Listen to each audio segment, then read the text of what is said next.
Welcome everybody to GPTalks channel and my series on immigration. In today's episode, I will be focusing on finding your first job. I would like to make something absolutely clear here.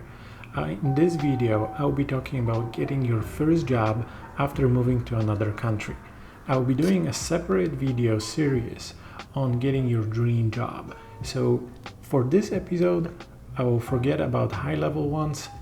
I will only focus on getting your first cash flow going job. One other thing I would like to add is that in my opinion, there is no shame in taking any job below your skill level or your educational level unless it helps you fix your home budget.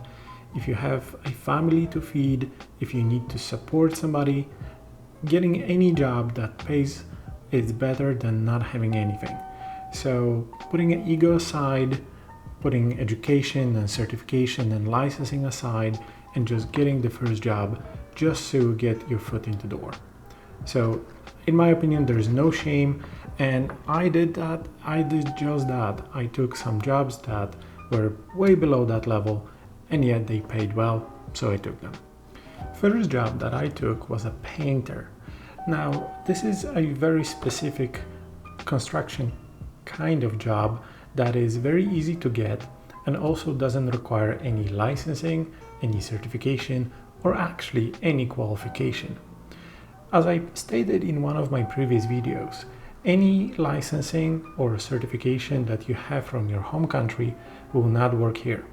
Therefore, if you are an electrician, forget about it. You have to go back to school. But a painter, not so much. You can get any painting job practically the same day you show up on the job site, and you don't even have to have your own gear. Typically everything will be provided, and it pays well, and it's super easy to do.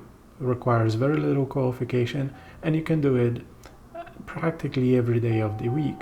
There will be jobs to paint outside, there will be jobs to paint inside, so it's perfect kind of job to get yourself started.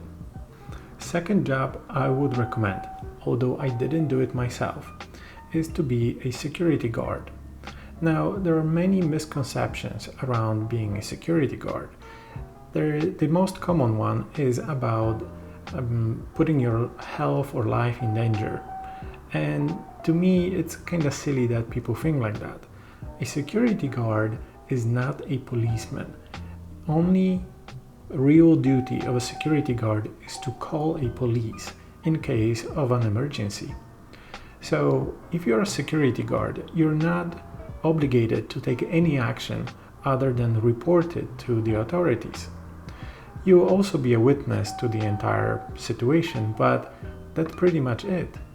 Now, there are plenty of security companies that will happily give you a job right away. Yes, there is a licensing required, especially here in Canada, but many companies will give you that licensing for free if you sign up a contract for 6 months. That is perfect because you first get the job security for at least 6 months. Second, they pay for all your licensing and it carries for at least 2 years. And third, they also get paid really well. There is one downside, which is shifts. There are many different kinds, and sometimes they go only for 4 hours, sometimes they go for 8 hours, early morning, late nights. So that's a little bit of a downside. But the upside is that you still have brain power after coming back from work, because you pretty much didn't do much. You can use that brain power to either study, learn new languages, or do whatever else you want to do. You're not exhausted after that job. Obviously, it doesn't pay as much as the construction jobs, but it's very easy and you can get it despite age, educational level, or any other typical boundaries that you face. So it's very, very easy way to get in. My third tip for you would be to go to a temporary labor placement company. And not any. Try to find a company that pays once a week. Now, why is that important?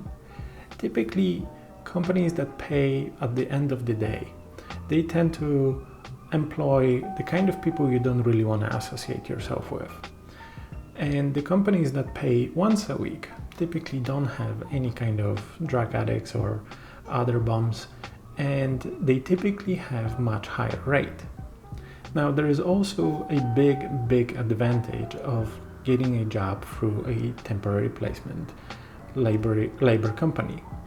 They typically have some sort of agreement with the companies that they support, that if an employee that works in that place for extended period of time does a good job, they can switch the contracts, and then you become the employee of the company you're supposed to be working for.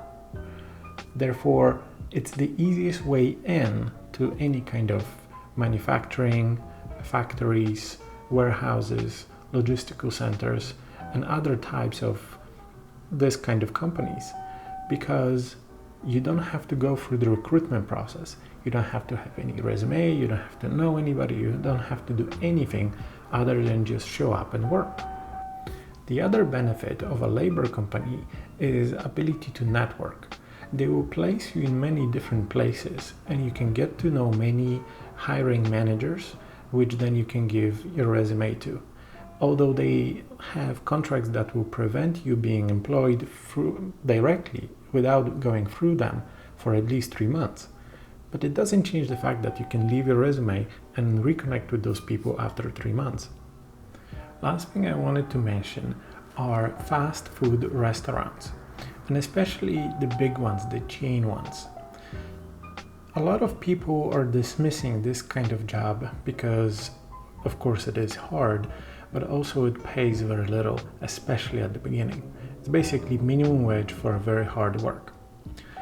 But what a lot of people are forgetting is that places like that typically have enormous turnover. The rotation of employees in those restaurants is tremendous. Typically people don't last even 3 months. Now, why is that important for you? If you can go over 6 months or maybe 9 months, maybe a year, it is the easiest way to get yourself to a management position of the entire restaurant. And more than that, those places typically have corporate training. And after a year, maybe 2, depending on the restaurant and location, you can even get the corporate type of jobs inside the office rather than in the restaurant. And those jobs typically pays much better than obviously on the cash register. So it's the easiest way to get from an employee to a manager in the shortest amount of time.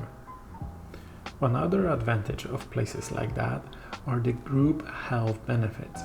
Typically after 3 months, you're going to get a group benefit that will allow you to use any kind of medical facilities. Sometimes they will have additional funding for glasses or contact lenses, sometimes even massage. So it's the easiest way to get a premium medical package that otherwise you will not get in entry-level jobs. I understand that those are not the kind of jobs that one dreams of when they think about moving to another country. But what you have to understand is that getting your foot into the door and then fixing your cash flow early on, right after you land in a new country, is very important thing. It helps obviously from a perspective of money, but it also helps from a perspective of immigration office. When they see you can sustain yourself, you can earn money and you can support your family, this is what they are looking for. They don't want people to go on welfare immediately after they land. Therefore, it's very important to show that you can get a job as fast as possible. Now, I will be doing another series of videos in which I will focus on getting your dream job, the kind of job that you have the skills and qualifications for, and you move to another country and you don't know how to get. That series is going to be following the immigration series, so you have to wait a few episodes to get that. Thank you for watching. Please subscribe and like and comment below so I know what did you like and not about this video. Thank you and see you in the next one. Take care.